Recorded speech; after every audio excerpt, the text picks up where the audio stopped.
সালাতে দোয়া কবুল হয়। সালাতে দোয়া কবুলের 3 জায়গা। একটা হচ্ছে তাকবীরে তাহরিমার পরে আমরা সানা পড়ি না, আমরা তো একটা পড়ি।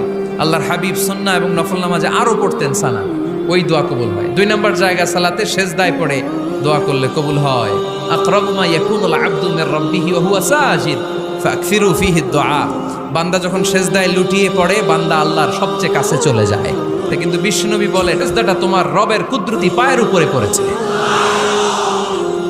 সেজদায় পড়ে দোয়া করেন। সালাম ফিরানোর আগে বিশ্বনবী দোয়া করতেন, লা ইউসাল্লিমান্না আহাদুকুম হাত্তা ইয়াতাআওয়াযা মিন আরবা'a।